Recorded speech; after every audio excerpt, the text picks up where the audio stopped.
seja bem-vindo ao canal Agatha Oráculos. E a leitura intuitiva de hoje é a Carta do Mundo. É um tema muito propício, pois é o final de um ciclo para o começo de um novo.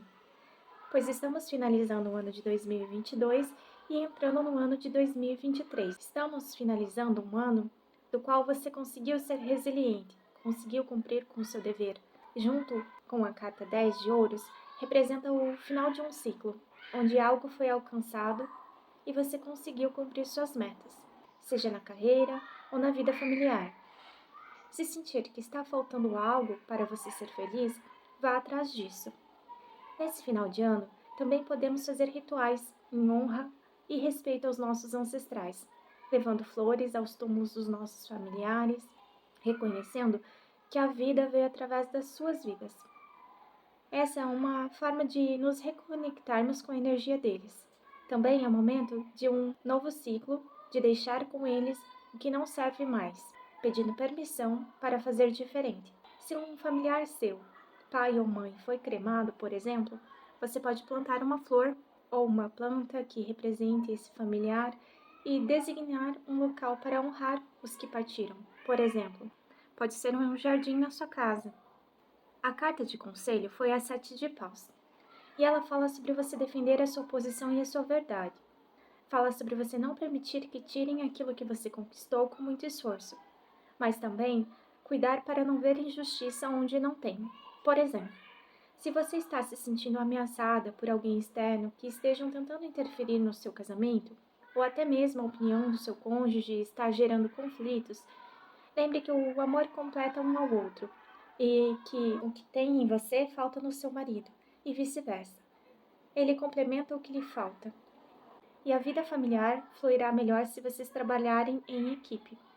Perceba como essa família está se divertindo juntos.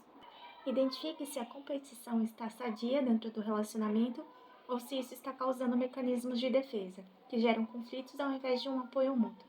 Não permita que as adversidades externas atrapalhem o seu sucesso e o seu crescimento.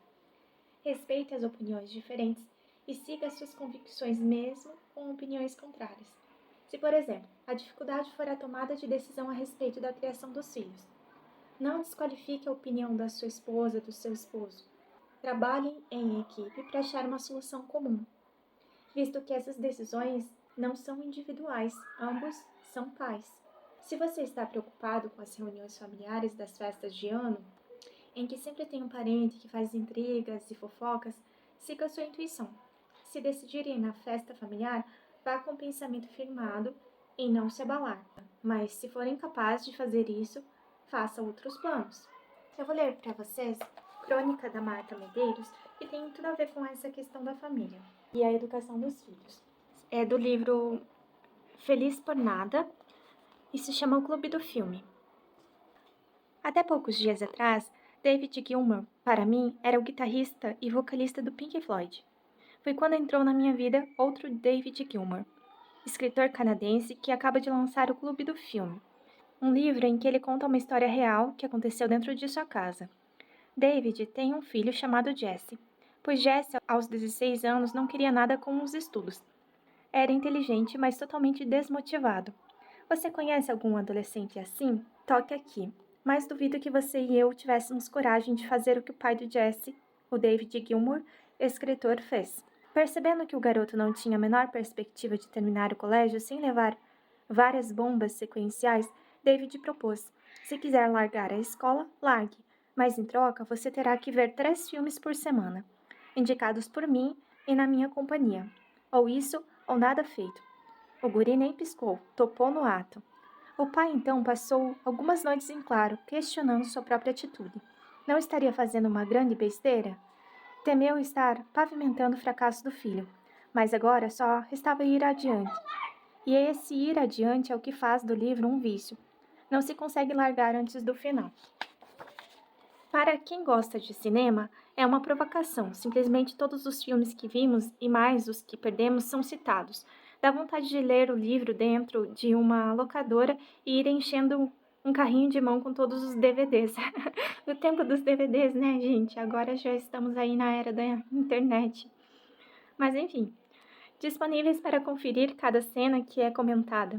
Mas não se assuste, não é um livro para experts da sétima arte. Dá para ler sem ser um Rubens Ewald. O bacana da história é a confirmação de algo que nós sabemos, mas nem sempre colocamos em prática. Não se ajuda um filho a crescer por videoconferência, por relacionamento à distância. É preciso tempo compartilhado. E Gilmore faz valer esse tempo, à medida que Marlon Brando, Clint Eastwood, Sharon Stone, John Travolta e James Dean entram na sala de casa. Vai se abrindo o leque para conversas sobre namoradas, drogas, músicas, dores de cotovelo, medos, virilidade. Não é livro didático nem moralista, longe disso. É terno, verdadeiro, engraçado e dispensa um The End cinematográfico, ainda que tudo acabe bem.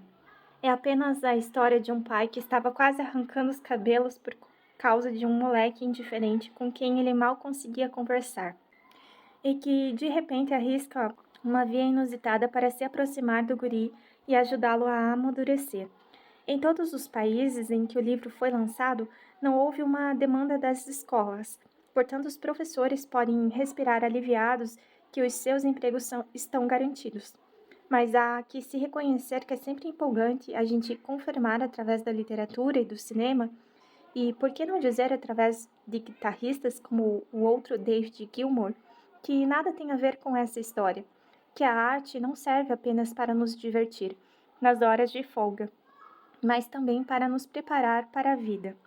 Lendo essa crônica da Marta, eu lembrei de uma série que eu amo demais, que tinha um personagem chamado Jesse, que era namorado da Rory, e ele era exatamente isso, um rapaz extremamente inteligente, mas que com alguns conflitos familiares, e ele também lia muitos livros, mas não gostava de se dedicar à escola. Então, eu não sou mãe ainda, mas acredito que essa mensagem possa abrir a consciência de vocês a respeito de alguma situação conflituosa, a respeito de escolhas na parte educacional das crianças. O conselho sistêmico é fique em paz com o passado. Toda vez que o coração se abre para viver uma relação, se realinham passado e presente em seu interior. Suas memórias e toda a bagagem emocional do que foi vivido em tempos atrás saem do foco da prioridade e abrem espaços para receber a nova experiência amorosa. O mesmo acontece com a outra pessoa. Por isso, o primeiro ato de empatia e inclusão a fazer um pelo outro é olhar com respeito o movimento de abertura afetiva que está acontecendo para ambas as partes e dar lugar aos afetos do passado que habitam o coração do outro. Fazer isso é olhar com respeito às histórias familiares, amores de outros tempos, filhos de relações anteriores e até paixões platônicas. Confie na capacidade do seu coração para lidar com isso. Ele é amplo e generoso. Primeiro fique em paz consigo. À medida em que você avança, aprende como acolher o que habita o coração do outro. Comprometa-se a pôr em ordem o passado dentro de você. Eu lembrei de algumas situações sistêmicas que podem fazer com que as crianças não queiram estudar e tenham alguns problemas de atenção. Eu vou tirar aqui, então, cartas sistêmicas. É muito engraçado porque hoje as crianças estão aqui pulando na piscina do prédio e elas estão, assim, fervorosas, brincando e estão bastante alegres. Eu acho que pode ser que saia aí no áudio. Mas então tá, a gente vai ver então a questão dessa dificuldade de aprendizado.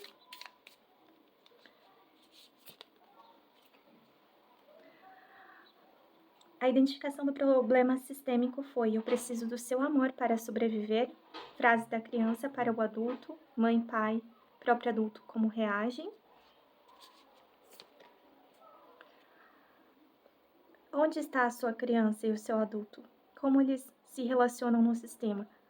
Como eu estava falando, existem algumas situações dependentes, como por exemplo, era mais importante trabalhar no sítio, por exemplo. Muitas famílias eram assim. Inclusive a minha mãe, ela estudou até a 4ª série e a prioridade era ajudar nas finanças da casa.